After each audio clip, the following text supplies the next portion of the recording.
Guten Tag, mes amis. Wie geht's? C'est moi, Dieter. Ich bin Dieter. Ça va? So yeah, I'd like to talk. Dieter would like to talk about.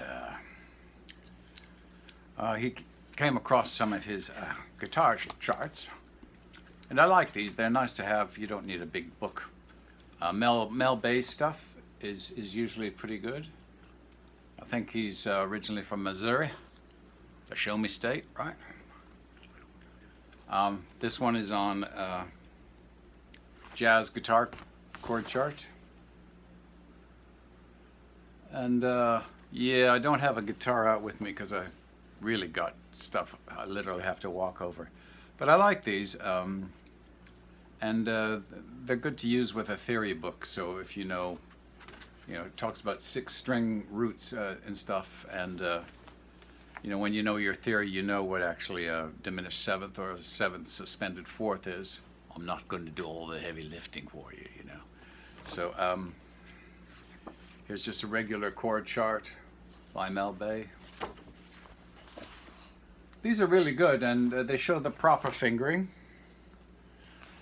with little numbers there, and they're usually not too expensive.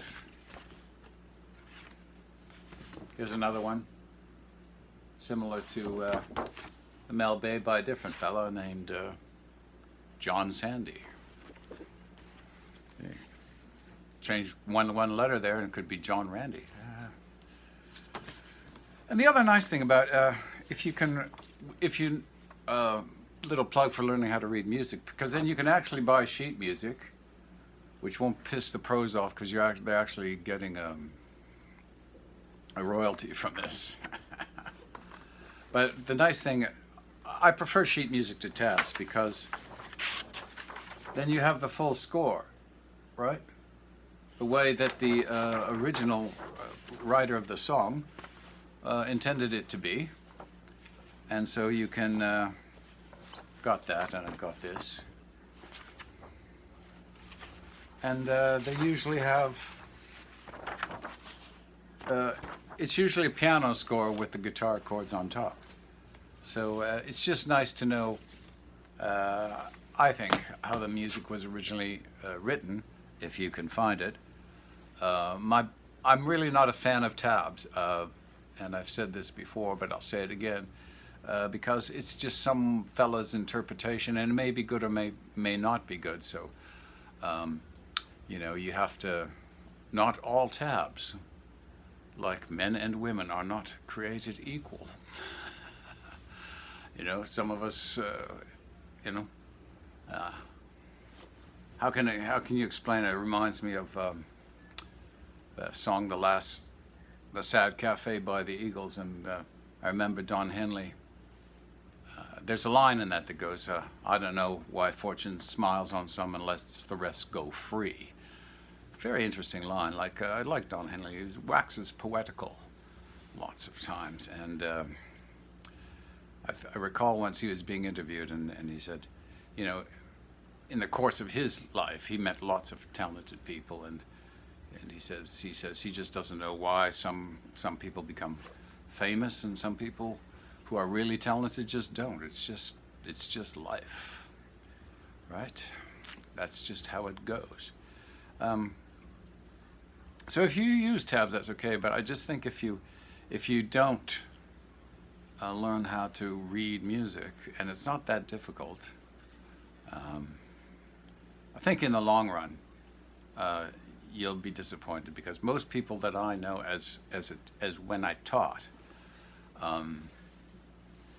I pretty much insisted. I lost students because I insisted that they learn how to read music. I'm not interested in teaching someone that doesn't want to learn the language of the thing they're using. It's like, right? To me, it just doesn't make sense. So I'll leave it at that. So Dieter's advice is learn how to read music if you want to play music, right? Right? Learn the language of what you want to do. Huh? Wiedersehen, mes amis. Keep plucking, and use your chord charts. What I usually do is, just it's fun to muck around without, you know, somebody's system that they're trying to sell you. Now, some of those systems are good, and some of them aren't, and you just have to buy what speaks to you. But if you don't know how to read music, then if you buy, even if it's a good book, and it's talking in depth on music theory and sixths and sevenths and ninths, I mean, you just kind of get lost in the chaotic noise there, right? Like I said, that, you know, seven notes with the half steps in between. It's really not that difficult.